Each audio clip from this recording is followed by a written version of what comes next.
audience is gathering.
All right, everyone, we're going to go ahead and get started with today's live webinar. Thank you so much for joining us. I know we might have a few folks coming in, but I want to be mindful of everybody's time and get started right away. So hello, thank you all for joining us again. My name is Sana Sadiq. I am the project coordinator at the Society for Public Health Education, or SOPHE. And I'd like to officially welcome you to this live webinar, Are Your Evidence-Based Health Resources Reaching Native Elders? This live webinar is in partnership with the CDC, Evidence-Based Leadership Collaborative, and National Council on Aging. The Society for Public Health Education is an inclusive organization of health professionals. We welcome your whole self. SOPHE's mission is supporting leaders in health education and promotion to advance health equity in communities across the globe. We are pleased with the interest in today's webinar and are thankful you have taken the time out of your day to participate. Before I hand it over to our speakers today, I would first like to cover some housekeeping items. First, please know that all attendees are muted for the duration of today's webinar. After hearing from our presenters, our moderator will lead us into a guided Q&A session with the time remaining. If you have any questions, they can be submitted at any time during the webinar by typing in the chat box. This session has enabled automatic closed captioning. To add closed captioning, click on the CC button in your Zoom taskbar to enable subtitles. Please feel free to rename yourself and include your organization if you have not already. You may also use the reactions at any time to engage during the presentation. And now I'm excited to introduce today's webinar moderator, Kate Lorig, who has served as the director of the Stanford Patient Education Research Center and professor of medicine in the Stanford School of Medicine. She came to Stanford in 1979 while a graduate student at Cal to develop and research an educational program that emphasized self-help skills for people with arthritis. This program became the Arthritis Self-Help course and was the prototype for the Chronic Disease Self-Management Program, the Diabetes Self-Management Program, the Positive Self-Management Program for HIV, and many others. Kate, I will hand it over to you. Thank you so much. We are so very excited to have gotten to this point today. Jenny Jo, who has been so kind as to work with us throughout this entire process and has really been the guiding light. It has been almost a year since we started talking about this. It seems impossible, but that's true. And so I'm going to, Sana, I'm going to let you introduce Jenny and the rest of the people here. And then we will go ahead with the presentations. Thanks, Kate. So I'd like to introduce our first speaker, Dr. Jenny Jo. Her academic background includes nursing, public health, anthropology, and medical anthropology. And she held an adjunct faculty position in American Indian Studies, as well as serving as the director of the College of Medicine's Native American Research and Training Center. Her research activity has and continues to focus on health disparities and its impact on Native population, including health consequences due to chronic disease, disabilities, cancer, and more. Today, we will also be hearing from Dr. R Turner Goins, an endowed professor at Western Carolina University in the College of Health and Human Sciences. For the last 23 years, Dr. Goins' research has focused on American Indian and Alaska Native aging and health-related issues. Our next speaker today will be Monte Yazi, the Injury Prevention Program Coordinator for the Salt River Pima Maricopa Indian Community. Monte is working to increase the health status and decrease unintentional injuries within the community in Salt River. He is a child passenger safety instructor, yoga and Tai Chi instructor, and provides partnership and collaboration interventions as one of the leads for the Community Health and Wellness Summit Committee. Next, we will hear from Deborah Stonewall, who joined the USA Aging Team in September 2021 in the role of Chief Programs and Services to oversee the wide spectrum of USA Aging initiatives. In her more than 30 years as a practitioner and administrator in the field of human services, Deborah served older adults, individuals of all ages with disabilities, and family caregivers with passion and a commitment to improving overall quality of life. And lastly, we will hear from Amy Michael, the Minnesota Department of Health's Arthritis Program Coordinator. She has brought the Walk with Ease program to Minnesota. She is a master trainer for the Chronic Disease Self-Management Program, the Chronic Pain Self-Management Program, and for the Diabetes Prevention Program.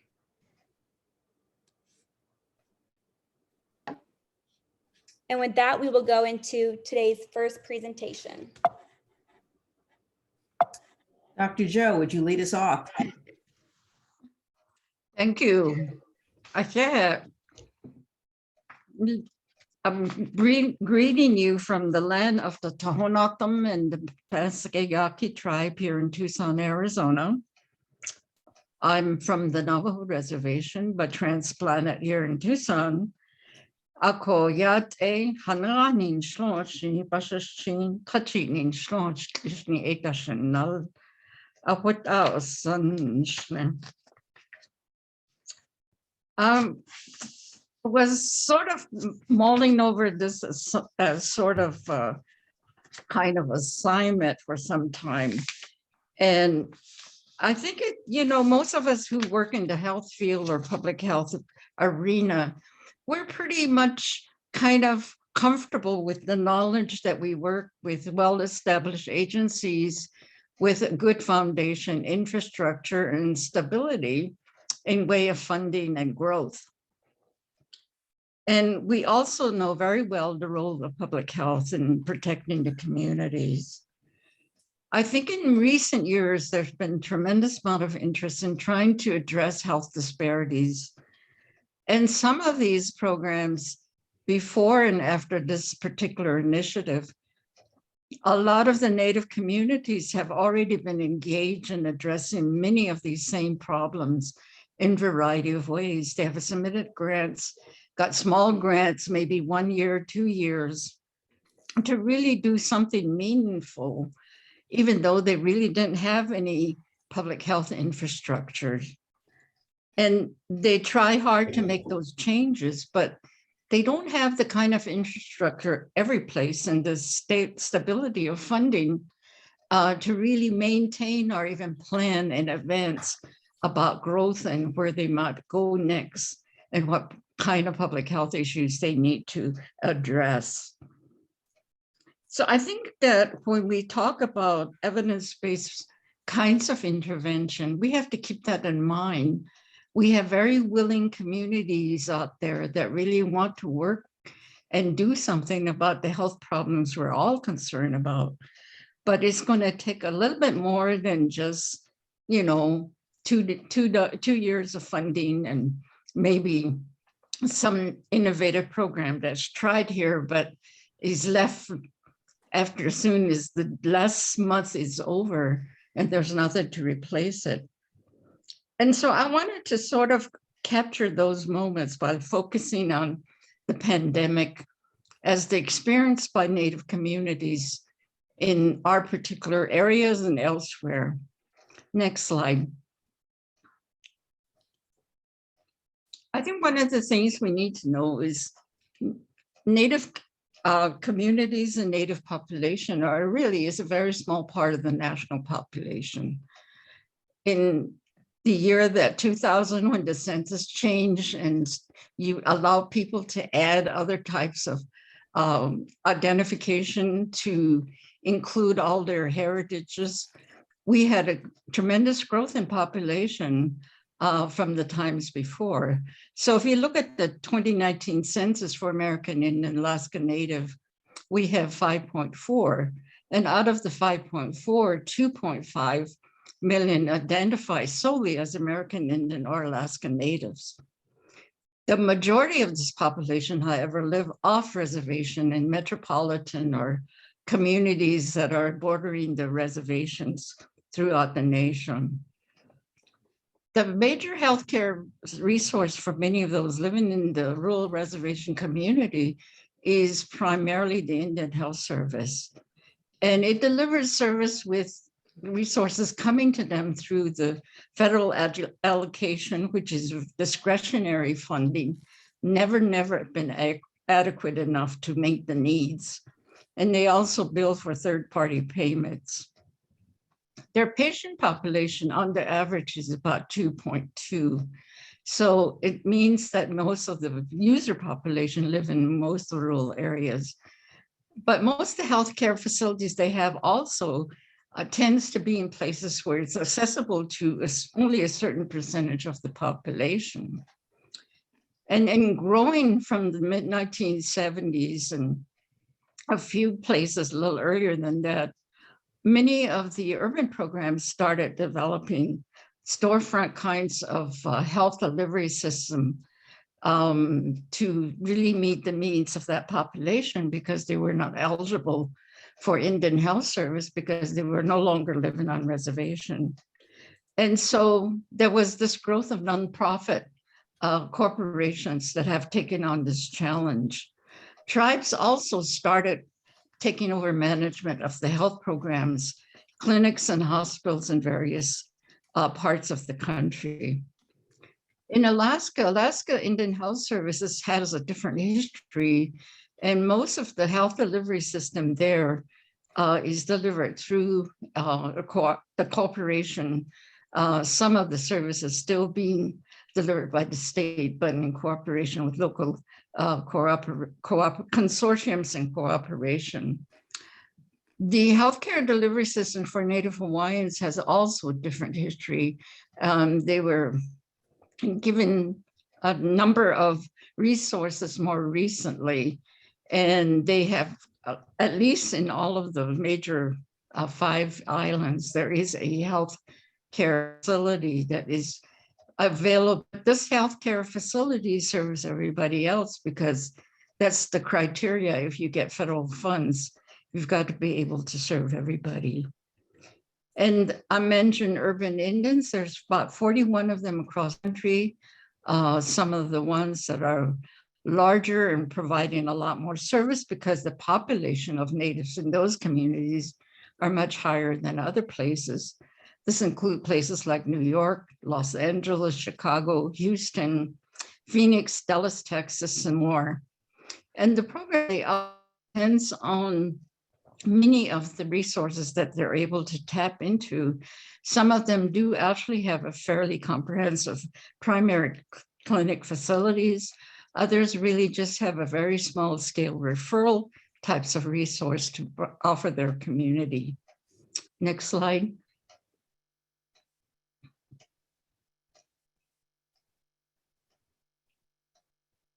It's estimated by a recent report from the National Indian Health Board with data from CDC that over 10,000 American Indians, Alaska Native, died as a result of COVID.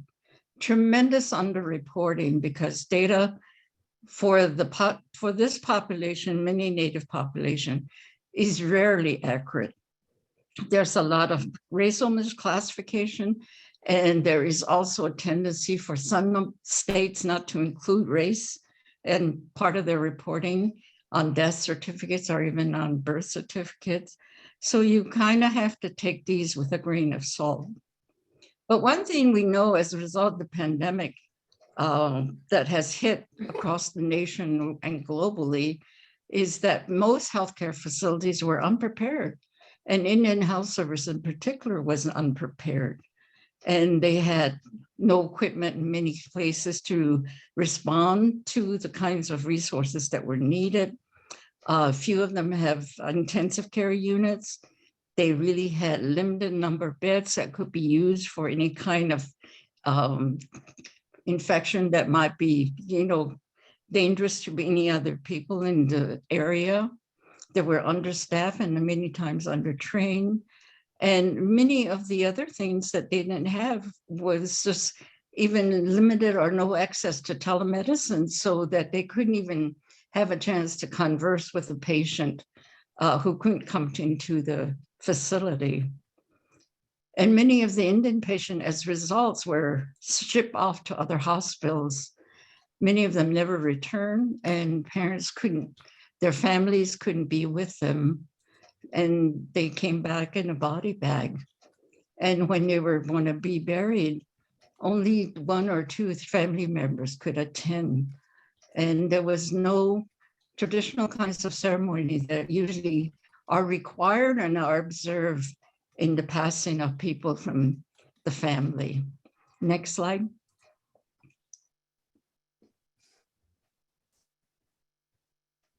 So there was tremendous community response. The House bill is crippled and with an overburden with the patient load. The community stepped up and they started doing a variety of different things. And they start putting together some kind of protection for their community.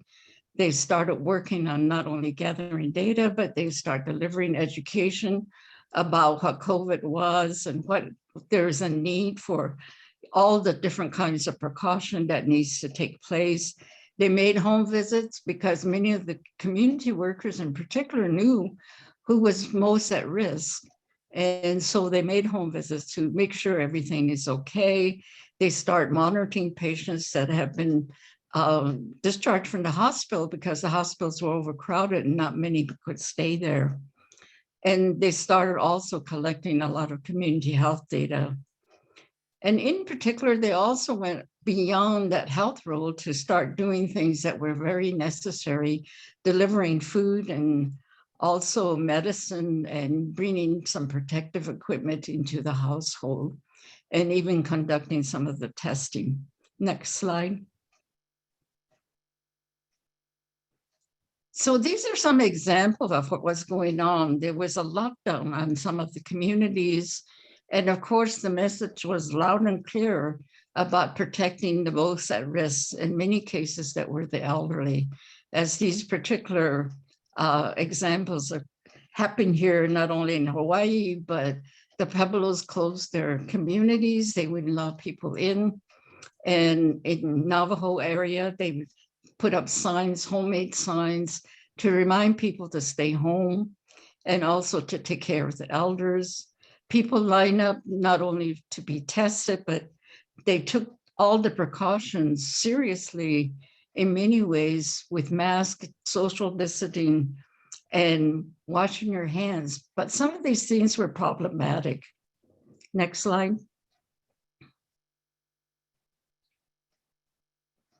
Problematic because many of the homes were overcrowded and you can't isolate anybody. Some of the homes in the rural area didn't really have indoor plumbing, so you can wash your hands. And so there were all these other things that really upped the risk factors for many of the individuals as well as families.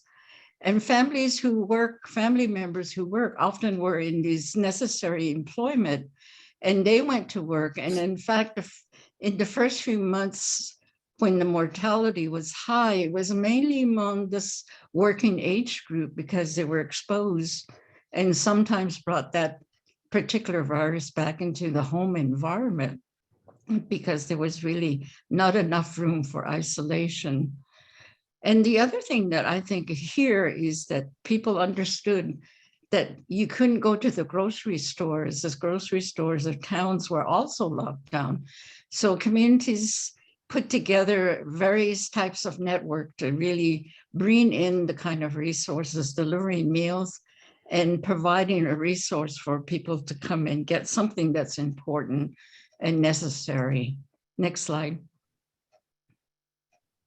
So I think one of the things that tell us from this really small example is that there is a room for collaboration and support between the funding agencies, the public health infrastructures, the public health workforce, and any of the other opportunities that can work, because the community is very interested in promoting health. They're really interested in addressing health disparities, and they really need to be able to continue some of the work that they've started. They needed to do some of this work and also be given an opportunity for professional development and skill building, which is necessary when you're starting a program from scratch. The other is to really give them an opportunity, these communities, young people, some exposure to public health careers. Because if you don't see a certain type of health profession in your community, it does not register on the radar. You don't know about these all possibilities that could exist. And really, I think the other is there's some excitement in many community efforts to do health fairs. There's community wellness events that are started by the workers that work in these communities. And those are very important public health messages and responsibilities that really need to be supported. So when we talk about evidence-based intervention, we know what we're talking about, but we really need to be able to also learn from what works in these communities and what makes people respond to the kinds of intervention that we really want to address in taking some stab at addressing health disparities. Thank you, I'm finished. Thank you very much. And let us continue now. There'll be time for some questions and you'll be hearing from Jenny a little bit later. But let us continue now. Listening to Dr. Goins talk about what was found a couple of years ago when the National Council on Aging really delved into how evidence-based programs were missing the mark or making the mark with Native communities. Turner, please continue. Thank you. Can you forward the slide, please? Thanks. Yeah. So as discussed, this is the cover of the report that was written and printed a year ago. It was so this, you see the report, and inside you'll see the contributors and everybody that contributed, and that included myself as well as Jenny, Joe, of us that are on this webinar today, and I see Monte Yazi on there as well. I'm sorry, it's a little small for me. All right, can you forward the slide, please? Thank you. So the objective of this work was, so while evidence-based health promotion programs have been implemented for American Indian, Alaska Native, as well as Native Hawaiian communities, the adoption has not always been successful or sustained due to a variety of challenges that may or may not, some that are unique to these communities and some that are not. To better understand the barriers and challenges associated with these evidence-based programs for these communities, so the Administration for Community Living funded the National Council on Aging to explore the cultural relevance, access, and equity of evidence-based programs, as well as opportunities for improvement and successful practices. And then the National Council on Aging then assembled a National Advisory Council. Next slide, please. So the purpose of this report, and it's publicly available, summarizes lessons learned from the literature on how to implement culturally appropriate community-based health promotion programs. And that fell to my responsibility is to wade through all of the published literature. Also, the purpose of the report was to share results of listening sessions. The listening sessions were conducted all over the country, both with program coordinators, as well as elders, American Indian, Alaska Native, and Native Hawaiian elders. The intent is to share these results. To share results also, another element of this report was also results led by Colette Adamson of a National Survey of Older American Indian Act Title VI program staff. And for those aren't familiar with the Older Americans Act Title VI program, that's the program under the Older Americans Act that serves American Indian, Alaska Native, and Native Hawaiian programs about the use of evidence-based programming. Also, we want to have the report it offers recommended action steps to work towards solutions for more inclusive programming, evidence-based programming for American Indian, Alaska Native, and Native Hawaiian elders. And lastly, our goal with this report was to educate and raise awareness among stakeholders from public and private sectors with an interest in public health and aging. Next slide, please. So the action steps, we organized them into short, mid, and long-term action steps based on the advisory council's expertise, what we learned from the literature. Yeah, I'll be happy to share a link to the report. I'll put that in the chat when I'm done. And in the listening sessions, as well as what we learned from the survey of Older Americans Act Title VI programs. These action steps require collective action from federal agencies, national partners, evidence-based program developers, administrators, local organizations, tribes, and as well as community, as well as elders in the community to ensure health promotion, disease prevention, and fall prevention programs are accessible and appropriate for American Indian, Alaska Native, and Native Hawaiian elders.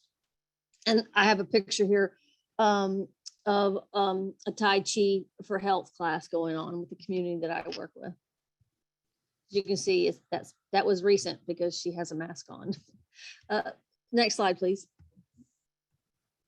So the short term, the action steps in the summary is the short term or the action steps that are either in progress or would be considered short term.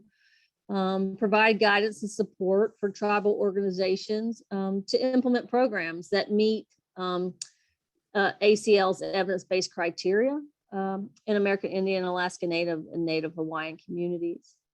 Some midterm steps are to support communities in implementing culturally appropriate programs developed by the communities. So there are a handful of programs that have come from indigenous communities, and some and so some are being implemented. Some have been studied or have so-called evidence. Others less so. Some mid and long-term steps support communities in developing new culturally appropriate programs, to support communities to implement such programs, as well as support communities to create new programs. And that's, like I said, more of a mid or a long-term range steps. And then the long-term goals or long-term action steps are to advocate for changes in the ACL's evidence-based criteria, to develop separate evidence-based criteria for American Indian, Alaska Native, and Native Hawaiian communities based on different cultural needs and values. Next slide, please. So this is taken out of the report. There are several steps listed here in greater detail under these kind of 3 areas: short-term, mid-term, and long-term actions.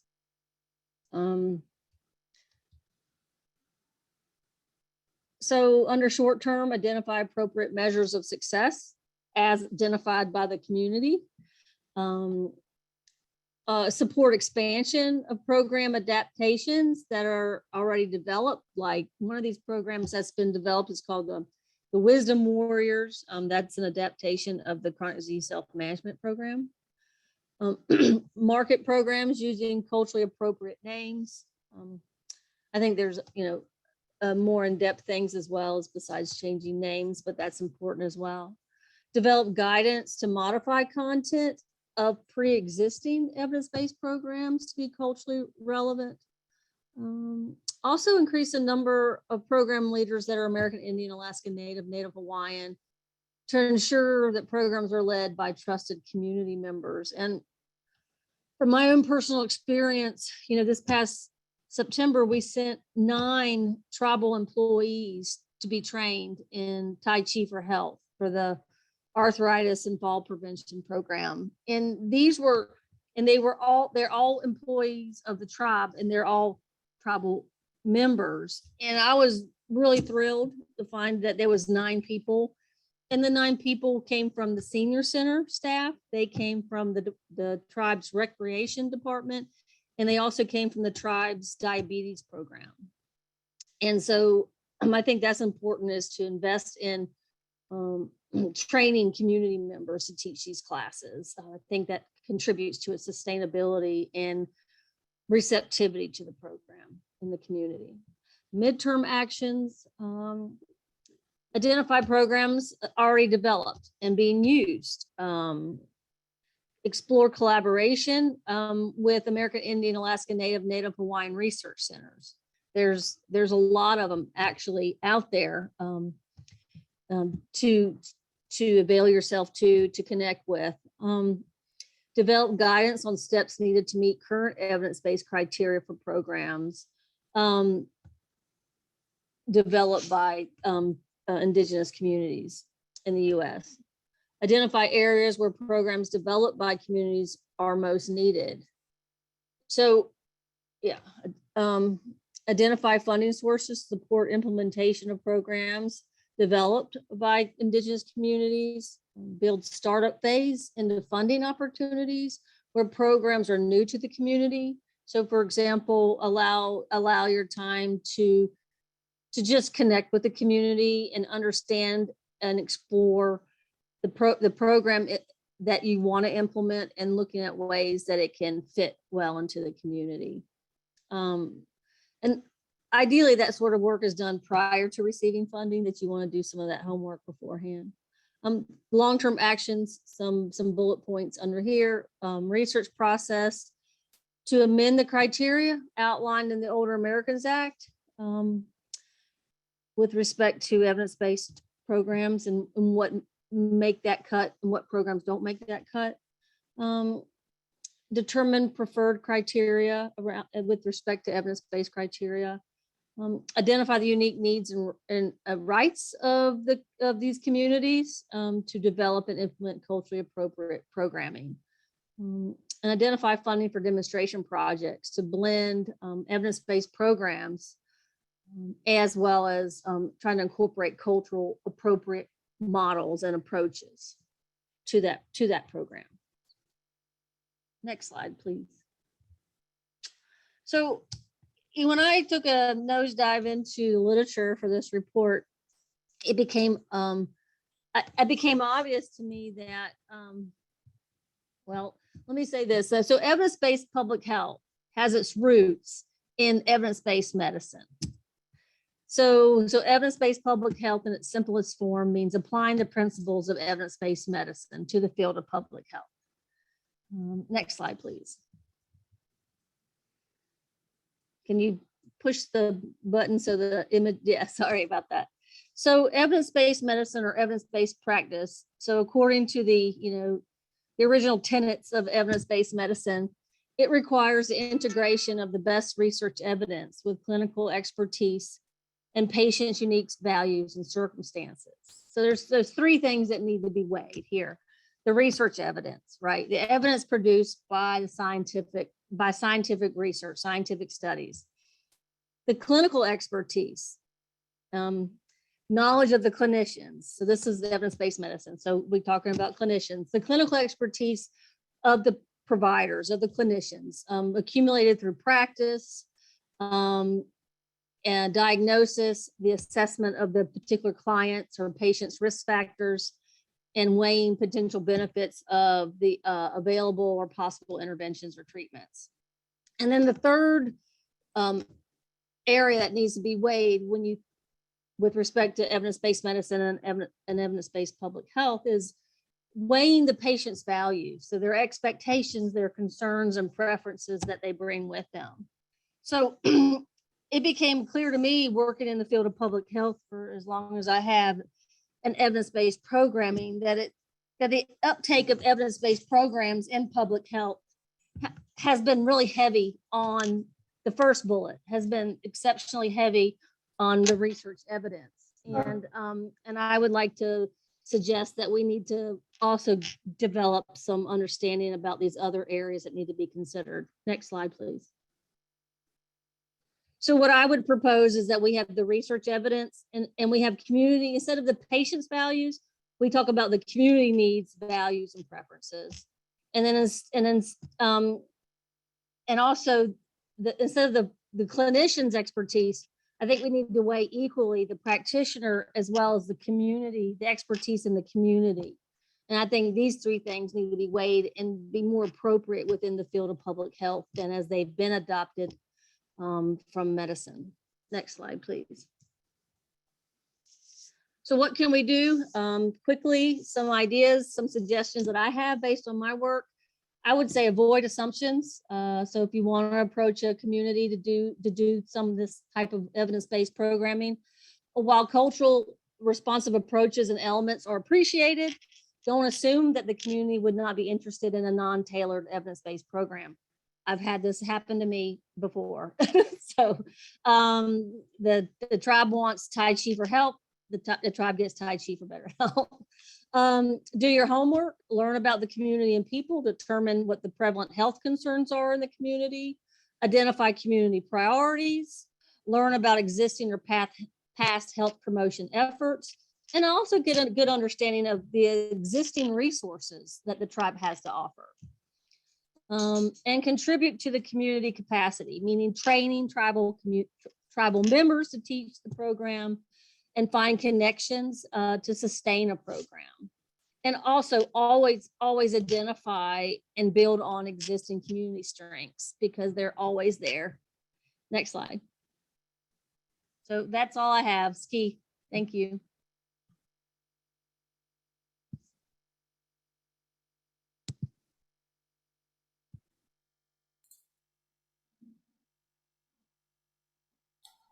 Thank you very, very much. You've given us a really good orientation, and I especially loved your last slide, or next to the last slide, I guess. Thank you so much. So let us go on now, and we will have Monte Yazi talk about his work in Arizona. We're kind of moving around the country very fast here. Awesome. Hello, everyone. Thank you so much for the opportunity to come and present to you about the work that we're doing here in the Salt River Pima Maricopa Indian community. The community I work in is located very close to the metropolitan Phoenix. We are just on the borders of Scottsdale, Arizona and Mesa, Arizona. So we're very centralized here, very close to a big city, close to us. So our programming is very unique in Salt River, and we've taken time to really assess like what the community wants, as well as understanding culturally what would be appropriate to utilize within the community that we're here. But I've been here with the community now for about 7 years, and I come from a background of physical therapy. I spent many years working in outpatient facilities with elder clients as well as athletes, and have been utilizing that prior knowledge to help build the program that we're working here with in Salt River. So the injury prevention program is very multifaceted.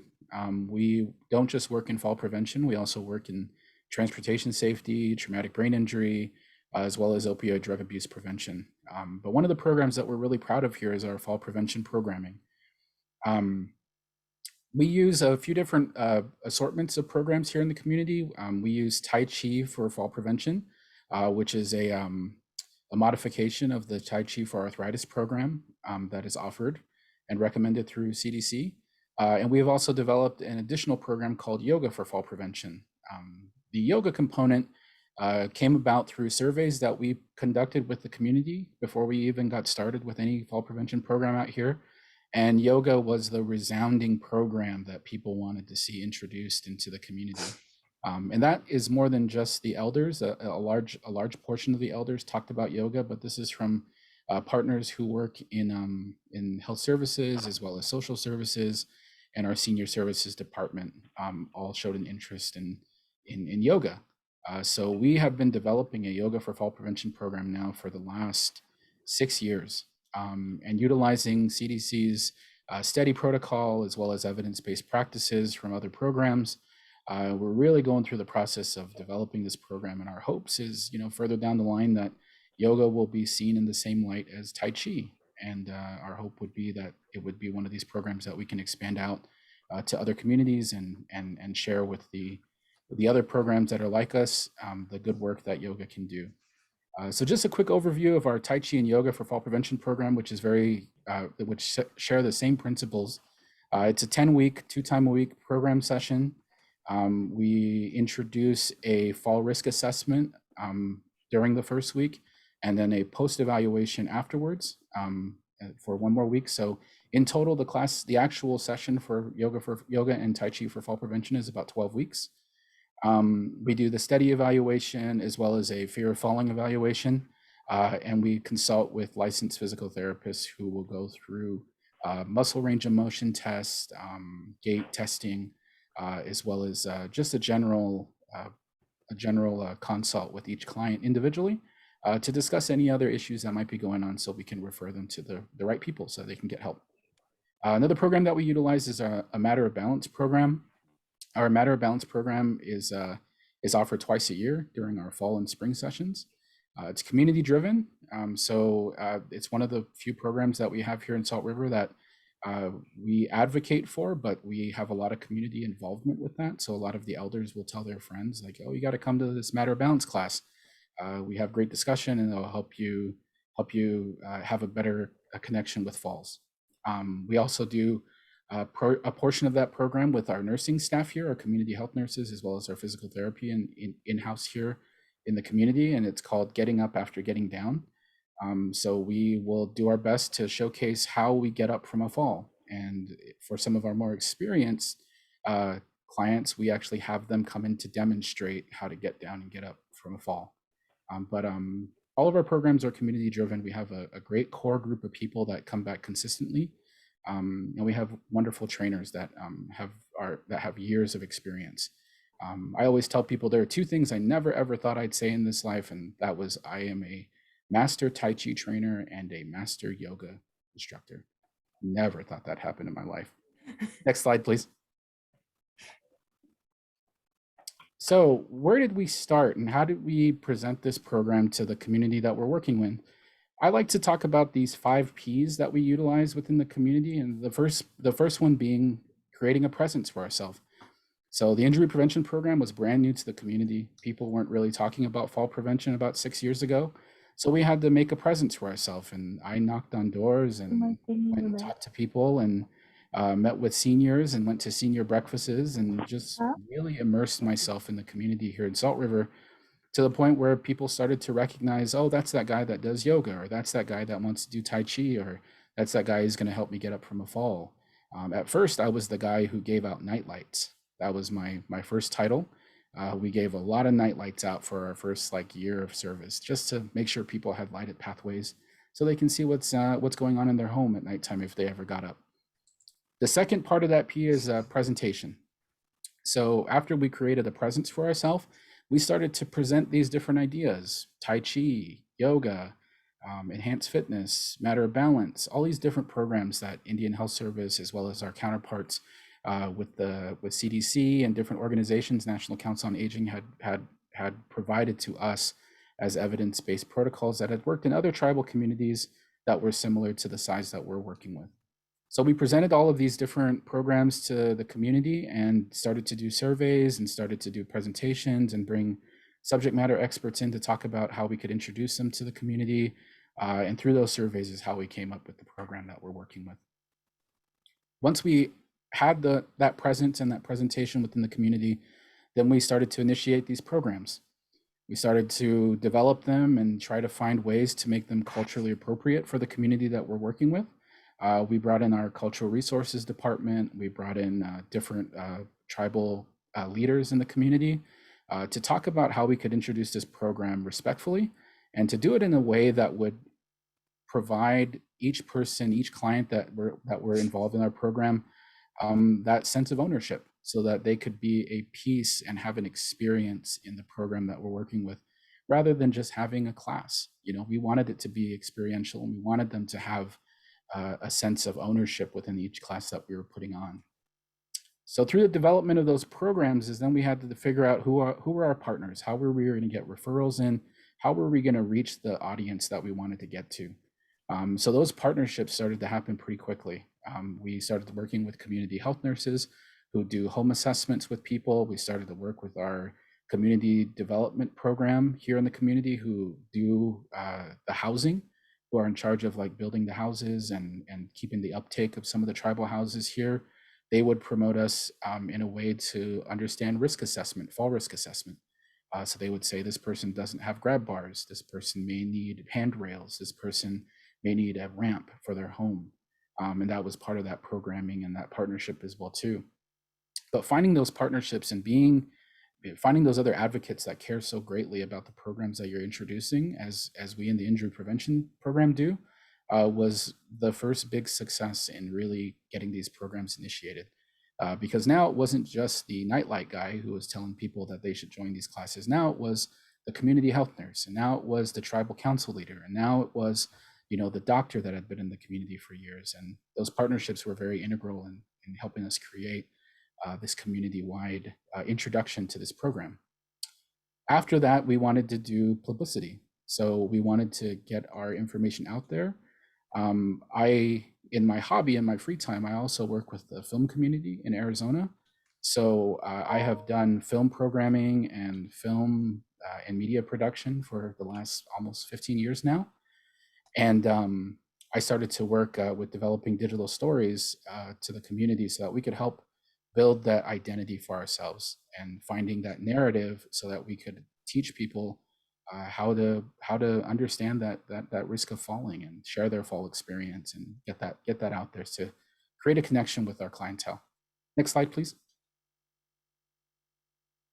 So what did we do to make it acceptable within our community? We had conversations with everybody ahead of time. So we did surveys, we talked with community elders, we talked with folks at breakfast. We just started a conversation and started to ask people, what do you want out of this program? We took a very clear look at understanding the community wants and needs in terms of health, in terms of programming, in terms of how we could take these concepts and make them culturally acceptable. And we also worked with transparency. We were very clear about what was going to happen in every single class. Here's what's going to happen on day 1. Here's what's going to happen on day 7. Here's what's going to happen on day 20. We worked with transparency from the very beginning. And again, we talk about those partnerships and those advocates. Finding those folks to help bolster the work that we're doing was very important. And again, we always went back to creating an experience for people. We wanted to make an experience that when people come to yoga and Tai Chi and a matter of balance, that it wasn't just that they were coming to a class, that they wanted to be a participant in their health and they wanted to experience the good health benefits that could happen from joining in a health program. So creating that experience was really, really important. And underneath all of this was this continuous push to make it culturally appropriate. There are so many unique tribes that are doing so many unique things throughout the nation. Just because it works in one tribe doesn't mean it's going to work in the tribe that you're working with. So we wanted to work really closely to see what could work for the tribe that we're working with, what is specific to understanding the environment that we're in, and how can we make it work for them. Next slide, please. So with all the good work that we did with yoga and Tai Chi, we also, encountered some challenges. And two of those challenges, initially, one was finding our voice. How were we going to find this voice to help people understand what we were trying to do? And surprisingly, it happened just by doing surveys. We started to look at what people had wrote in their surveys. One of the survey questions that we had for them was, what do you want to get out of this class? And a lot of them said, well, I just want to feel better. So feel better became our voice. That was what we put on every shirt that we had moving up. That's how we would adjourn every single class. We hope that all of you feel better tomorrow. We hope that you feel better in a week. We want all of you to understand that feeling better is a priority. Feel better became our motto. So that's what we pushed forward with. The second piece that we talked about was evaluation and evolution. Where do we go from here? So we consistently evaluated every program that we worked with. Tai Chi, using our pre and post assessments, and also yoga, because we are working and getting yoga to that point where people look at it in the same eye as they do Tai Chi. So we wanted to make sure our evaluation process was very, very strict. So having that was really, really important. And then we can evolve and move forward into the future, because we aren't looking at yearly changes. We're looking at changes 5 years down the line, 10 years down the line, 20 years down the line, because the health for the Salt River Pima Maricopa Indian community isn't just reserved for elders, it's reserved for their kids and their grandkids and future generations. Thank you so much for our time, everyone. Have a great day. Thank you so very, very much. And Monte was very humble, but check him out on the web. He is a well-known filmmaker and does really amazing work in some other fields. Now I'd like Deborah Stonewall to continue about her work with Native Hawaiians. Thank you so much, Kate, and thank you for the invitation to be here today with you all. I 5 months ago joined the staff of US Aging in Washington, D.C. after having lived in Hawaii for 25 years on the island of Maui. So that's where my experience is from with implementing evidence-based programmings. Next slide, please. And the next one. The programs that we put in place, I worked as the executive on aging for the Maui County Office on Aging. So we were using those Title III-D funds that Dr. Goins mentioned at the beginning. And we worked closely with the Native Hawaiian health programs as well. And because we were using the Title III-D funds, our state unit on aging pulled all of the island AAA directors together, as well as the Title VI directors for Native Hawaiian communities. And we all decided on basically two main lines of evidence-based programming. One was the Stanford Suite of chronic disease self-management programs. And in Maui County, we implemented the general CDSMP, as well as the cancer specific, the diabetes specific, and the arthritis specific versions of that suite. And we did that for about, I'm going to say 12 years, and about 10, no, sorry, not 12 years, about 6. And then about 10 years ago, we also, Maui County, decided to implement enhanced fitness. Kauai had been the only island previously implementing enhanced fitness, and we wanted to jump on that wagon too, because they were having some really good success. And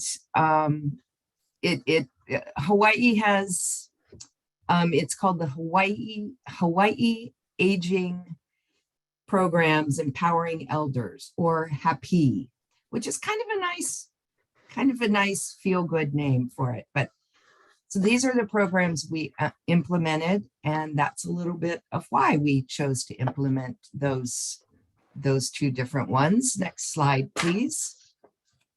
And where did we start? We started by garnering engagement. So I had a person on staff who was quite the champion. And she just started gathering all kinds of local trusted leaders.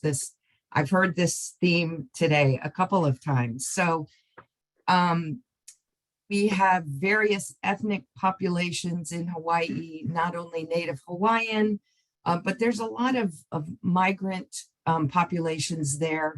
Many of them are ethnic groups that have been and remain marginalized and underserved, and also that experience a wide variety of health disparities.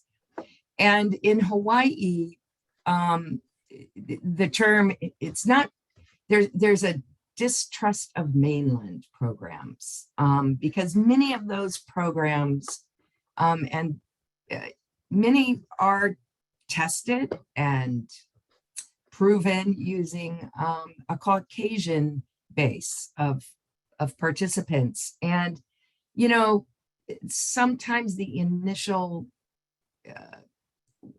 what we heard was, well, they don't know about Hawaii. We're unique here.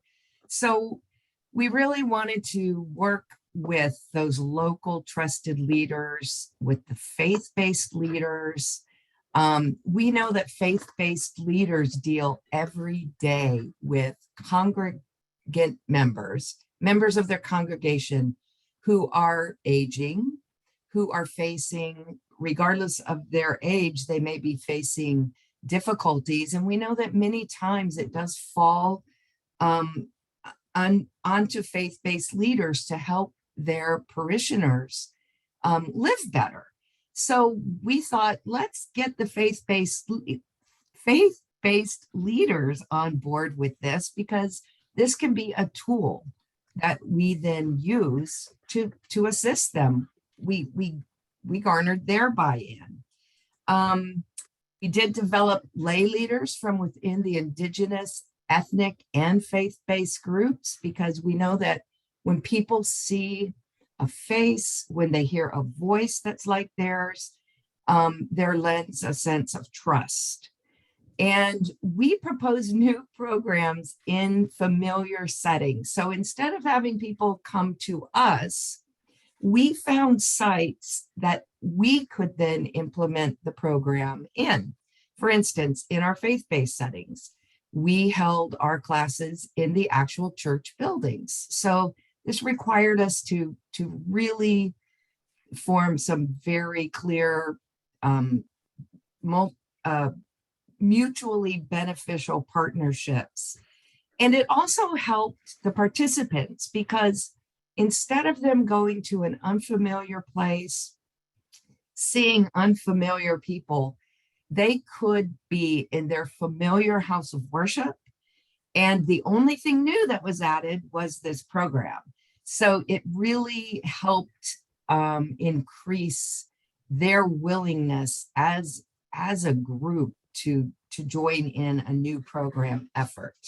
So instead of having layers of newness for people to adjust to, there was just the one new element of the program. Next, please.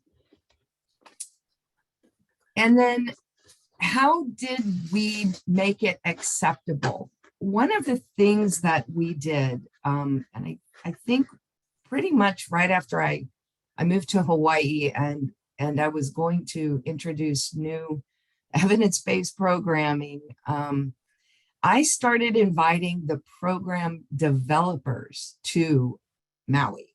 Now, it wasn't a hard sell, I have to tell you, but I was in Maui. I realize there are destinations that it might be a little harder sell. But what that did is when we could bring the program developers to Maui, we were able to train a lot more people as well. We didn't have the travel expenses. We didn't have the hotel expenses. We had the expenses of bringing the developers to us and 2, maybe 3 people. So we could train a group of 30 for the same cost that if we sent people to the mainland for training, we probably could only have trained 2 or 3 there. So we were really able to deepen our cadre of leaders and lay leaders. We could invite many more of those local trusted leaders to be trained, as well as our staff members to be trained. And community-based organizations, we just kind of spread the invitation far and wide. And that really worked very well. We made sure that the leaders and the lay leaders of the classes spoke the language of our target populations. And by language, it can mean a dialect. I just saw someone put, in the chat that you have to speak Pidgin. And I guarantee if there was someone here speaking Pidgin, it's amazing. When you are connected to people, you can join in their language because it also then becomes a part of you. But language can also mean specific values or inflection. So we tried to connect with the word choices, with the word use, and just really make that connection. We also made time to talk story. That's just being connected. When you're interacting with someone, if there's a connection between you. And we felt like that connection, the connection to the land, the connection to each other, that was really important, I think, to help us make the program acceptable when people could feel that we were connected. Next slide, please. And our challenges. Initially, we did have some buy-in challenges, but we decided to start really slow, to do the program well, and then let the momentum of the program build itself. In Hawaii, we call it the coconut wireless, right? And people, we let the participation show. I'll give an example. And I just saw one of the questions in the chat came up. How did we retain the lay leaders' engagement? Well, when you have a program that works, which is what evidence-based programs do, they are programs that work, and people get engaged with them. There are actual changes that others around them can see. So we had one particular woman who, she was in her 80s. We were doing enhanced fitness at her church. She joined in, and within about 6 weeks, all of a sudden, she had not been able to climb the stairs to join the choir up on stage for like about 10 years. All of a sudden, she was able to walk up those stairs without any assistance, just all by herself because of her progress in the class. And when people saw that, when they saw Auntie making her way up the stairs, that particular class grew from about 15 people until to 2 classes of 25 within about a month. So we started, the next challenge we had was, because it was so popular and it worked, that we grew to over 400 participants coming 3 times a week, and it became our service with the longest waiting list, a wait list of well over 100 people. So that became a challenge because then we needed to find ways to increase our capacity to provide the program.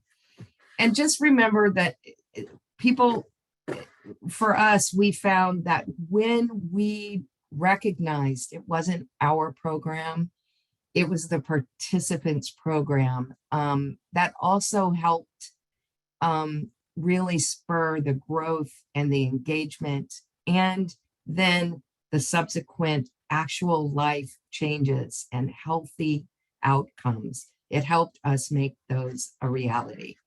So thank you very much. I appreciate the chance to share our successes in Maui today. And thank you so much, Deborah. And I'm hearing a lot of themes as we go through this. And so hopefully we'll be able to put them all together. Amy, I would like you to close us out now with your experience going clear back across the country and north to Minnesota. Well, I hope everybody can hear me. Thank you so much. I'm Amy Michael. Thank you so much for being here and allowing me to talk about this important work. So as you can see, I work at the Minnesota Department of Health, coordinating the grant State Public Health Approaches to Addressing Arthritis, which is funding from the CDC Arthritis Division.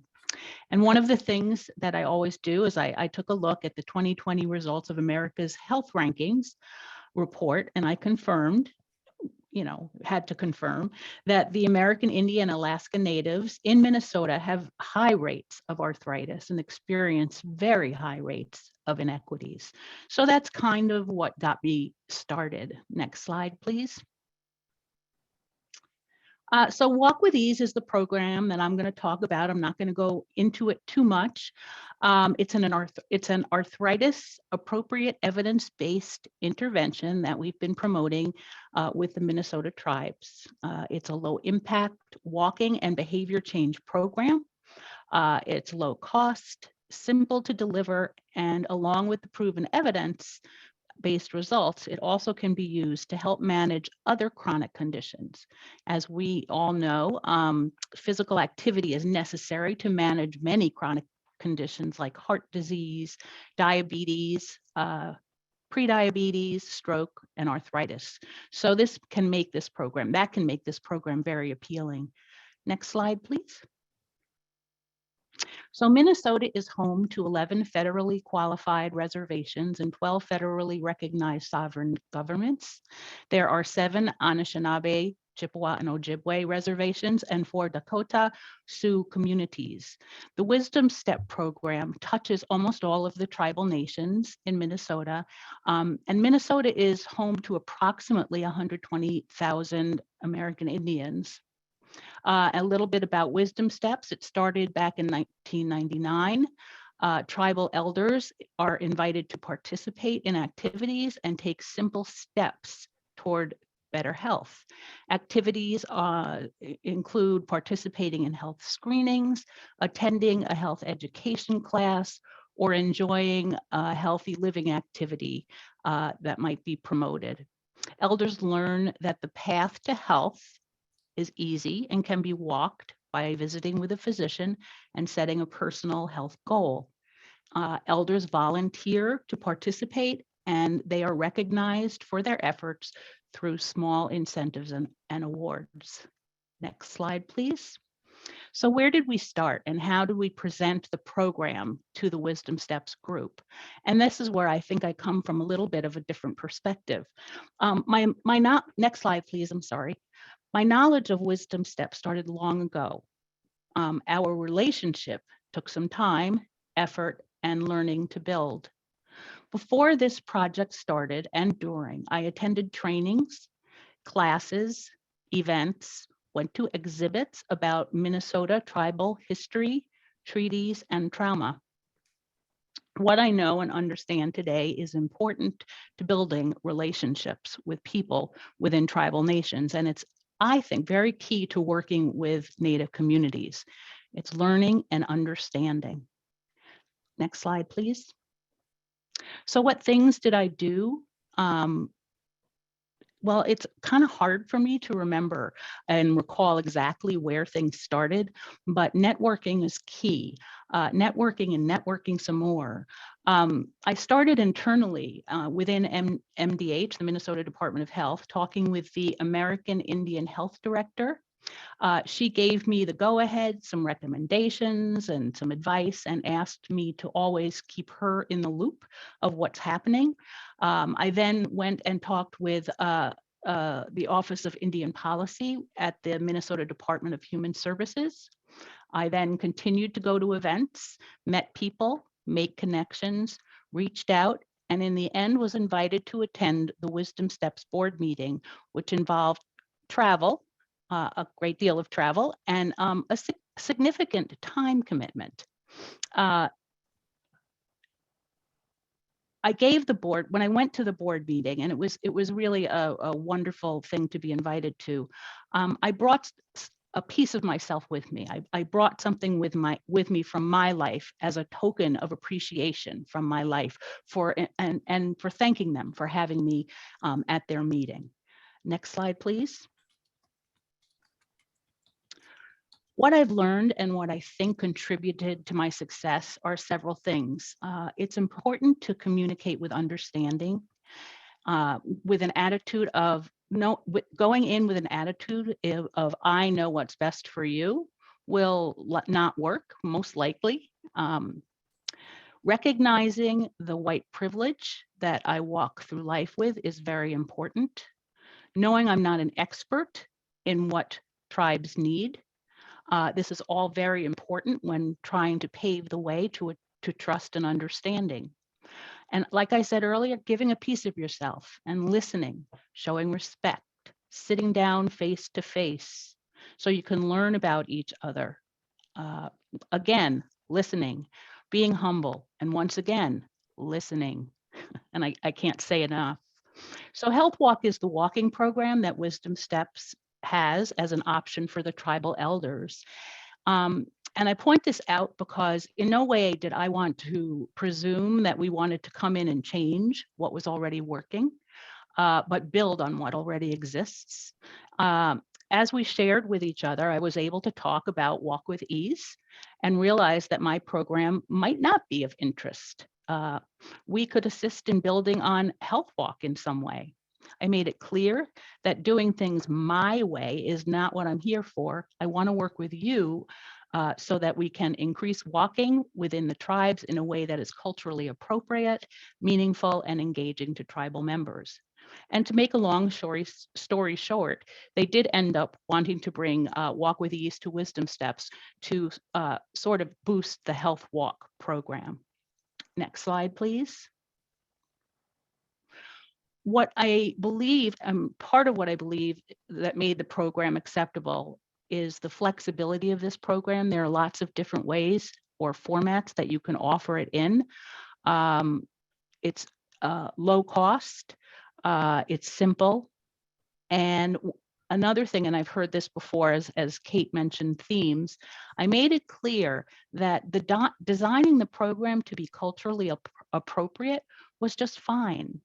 Design it however you want. Don't take the content and switch it around because that's kind of important, but work with the design. And I think that was heard loud and clear. Next slide. Of course, the implementation of Walk with Ease has had some challenges. The group class wasn't always the best fit for everybody. They did offer it. After the first round, they also started to offer another format called the Self-Directed Walk with Ease program. The Self-Directed program allows people to walk when they want, where they want, and do things independently on their own, read the book on their own, and all of that stuff. And it really is a great fit. Sorry about that. The completion of the Walk with Ease program is part of the Wisdom Steps incentive plan. So this all ended up being kind of a win-win for everybody. I have heard mixed reviews from both ends. Some do not have, in order to offer there are two ways of offering the self-directed program. One is you can do it on a website. Another one is you can just get the book and read the book and follow the book. There are always issues with internet service and computers, so registration for the online could be difficult for some, worked for others. Some it was great and worked really well. The group program, many people enjoyed the social connections, while other people didn't really want to go and join a group. So I always say there's never one way to please everybody. We've made a great start, and we have so much more work to do in this area. But with that, I'd like to thank you. I've made a long story very short. I hope it's been useful for you, and thank you. And those are some photographs of people who participated in the Walk With Ease program. And I too had stories from this group, and I'm not sure which person it was, but somebody started out with a walker and ended the 6-week program basically walking, barely using a cane, and was really pleased. Thank you. Amy, thank you so much. And thank you to all of our speakers. This has been a truly amazing experience for everyone. And a lot of you gave us questions before we started. And so Jenny and I went through these questions, and we have a few minutes, and we're going to answer a few of those questions, and hopefully we can maybe make a document answering some of the others. So Jenny, I'm going to I know this is not what we planned, but I'm going to ask you to start. And the question is, what is the best way to encourage participation in a culturally sensitive way? And it would be just terrific if we could see Jenny as she was speaking. Wow. There he is. I think it depends on what is going to be happening. I think in many times we enter into an environment based on an invitation, and whatever you do there is pretty much kind of decided that you're coming in to either bring in some sort of expertise or some helpful role. And so people have the people you're going to work with have different expectation. I mean, they have invited you, so they're pretty much focused on what you have to offer. When you come into a community and you're going to introduce a new program, and I think Monte went through that very well by saying that you got to have some presence. You got to be able to talk to people, hear what they have to say, and then develop programs to attract people to consider, participating. And that really comes in the notion of respect. I think and listening are two very important part of what you do when you interact with people.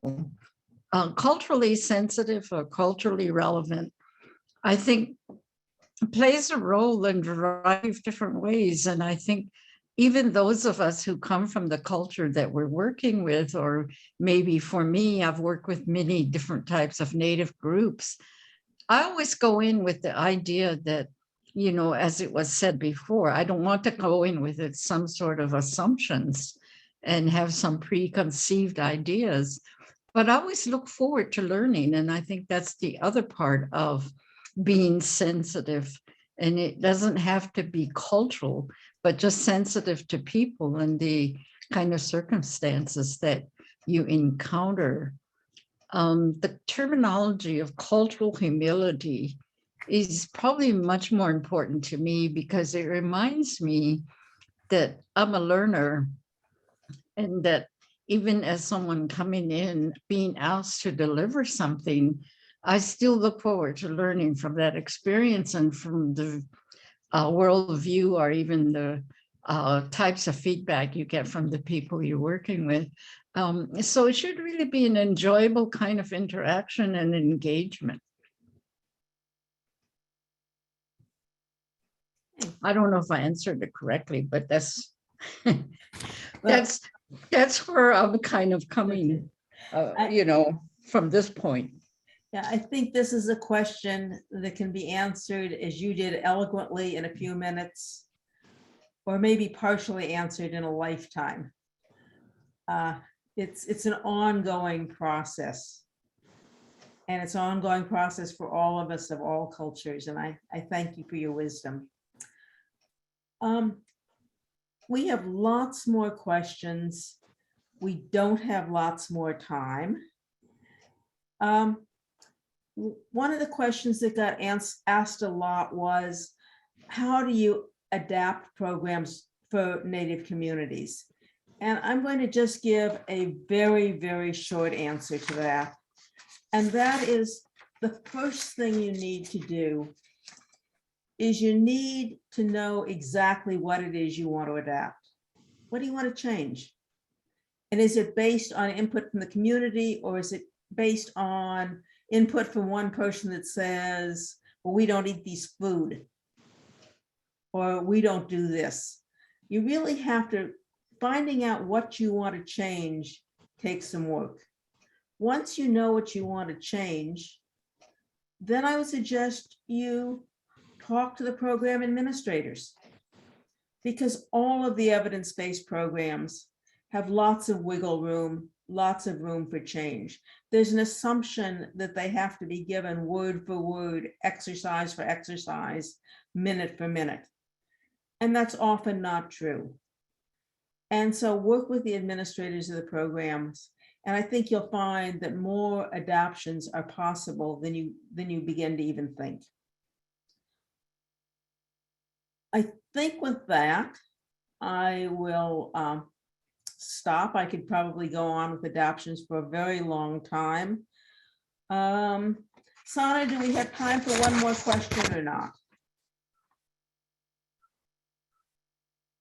Oh, I realize you may not have been able to see me, but yeah, we can definitely take one more question. Okay. I think the next question, and I'll let Jenny answer, but any of the other panelists, please feel free to put yourself on camera so we can see you all, and raise your hands so that we can see you, because you can answer this too. And that is, what is the best way for non-natives to gain cultural competence, or let's say cultural humility, to work with natives? And are there basic cultural differences?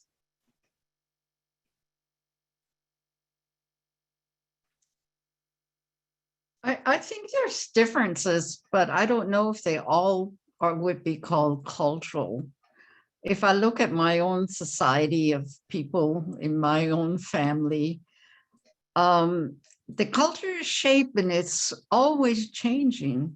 We have 4 or 5 generations in a family. We have most elders are much more traditionally oriented and have very specific cultural practices and belief systems. And then it slowly kind of tapers each generation.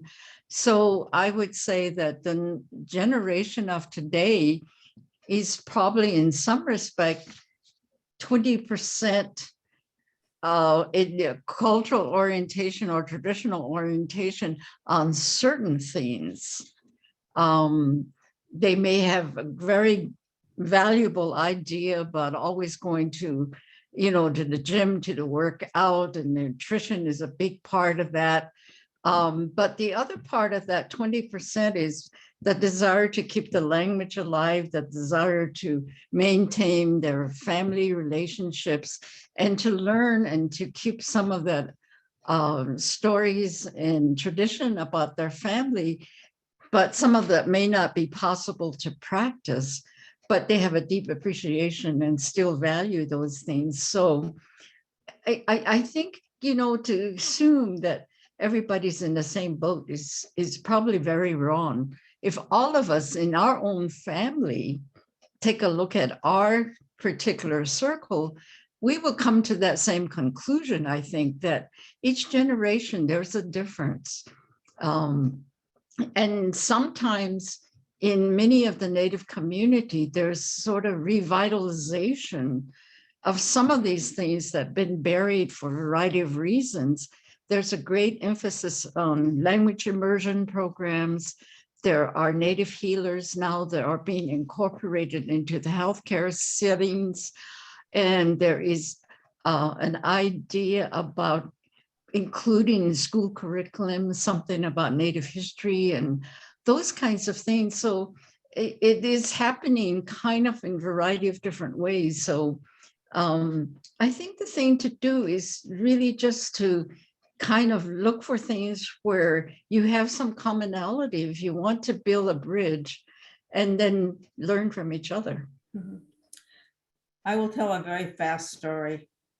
I think I mentioned that Jenny and I have known each other since we were both pups in school, and we're talking about a 40-year friendship.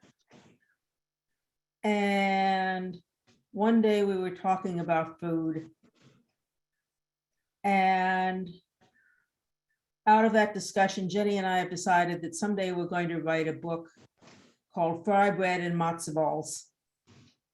And why is that? Because those two foods serve the same purposes in our two cultures. And that's what, at least to me, what building bridges means. I'm not sure the book will ever get written, but I love the title. Monte, do you have anything you want to add to that? Just a wonderful example, Dr. Joe. The bridge analogy is exactly, that's it. It's my takeaway for everything is, we're trying to build these bridges and we're trying to create these pathways because we're all pursuing the same goal. We're just doing it a little different, and finding those bridges to, make those connections with your community and make them with the intervention that you're trying to introduce are really important. So well done. Can't say it better than that. Okay. Deborah, Amy, anything to add? One of the themes I think we heard throughout was just that willingness to be connected to one another. And that often means, for me, to earn entry, I think, into other cultures necessitates that I need to learn. I need to be curious. I think, Dr. Joe, you mentioned curiosity. Amy, you said it so well too, about listening. I have to be curious. I have to learn. I don't have answers. People within themselves have the answers that are right for them. So my willingness to be humble and small, if you will, creates a big bridge for both of us. So Amy? Well, I was going to say that was well said. I don't know that I could say it any better. You heard my whole presentation, and a lot of it was about understanding where people are coming from. I can't walk in your shoes, but I can try to understand where your shoes walked, because it really, I just feel, is so important in getting to know anybody, but particularly people in the Native community, because there has been a lot of trauma and there has been a lot of hurt, and people are experiencing things in different ways that maybe somebody like me might not have ever known about had I not started to take training and going to exhibits and going to classes and learning. So it's curiosity, just like what you said. It's important to try to have that understanding, humble, listen, and be quiet, which is really hard for me. and just to add one more thing, Dr. Lorig, food. You have to be willing also to eat the food that is presented. And it may seem very strange to you, but food is a connecting bridge as well. When you offer me food and I willingly take it and eat it, and that creates quite a bridge. And Hawaii is known for food of all kinds, but it made, I would go see people in the jungle and they had no flooring. Their houses were on dirt, and you eat their breadfruit And it creates a connection because you're willing to be with their food, with their fry bread and matzo balls. All right, well, I think that I wish we could spend another 3 hours because I think that we're only just getting started. For those of you out there that were with us for the last hour and a half, thank you so very much for being here. And look at this as not a one-off, but a start of a conversation so that we can all serve each other better and that we can all walk with humility. And I think with that, I will turn it over to Sana. I will wish you all well. Thank you. Thanks, Kate, and thank you to all of the speakers today and all of our attendees for sharing, their insight on such an important topic. With that being said, I want to move over to the webinar evaluation. So please know we strongly value your feedback, and we will be sending you a webinar evaluation following today's webinar, which will assist us in planning future webinars. If you would like to learn more about offering evidence-based programs to your community, you can leave your contact information in the evaluation or email Kate Lorig, and her email is on the screen and we can add it to the chat. Please note that today's webinar was recorded and it will be archived for free continuing education on SOFI's eLearn at Core, the Center for Online Resources and Education. It will also be uploaded on SOFI's YouTube playlist. To those watching, you'll receive an email from SOFI on how to access the recordings within 48 hours. SOFI's 2022 Digital Annual Conference is now open for registration. You can see that we will be offering this session as well as this one. These are just two featured sessions that will be part of many in our annual conference. Thank you for your participation in today's webinar. Thank you for helping us spread the word on our annual conference. And if you have any if you want to register, you want additional information, you can visit sofi.org. And thank you to all the panelists. You've been amazing. And I appreciate you being here today. And I hope we can gather again. Thanks, everyone. And again, please take a moment to complete the feedback survey following today's webinar. Thank you. Have a great weekend.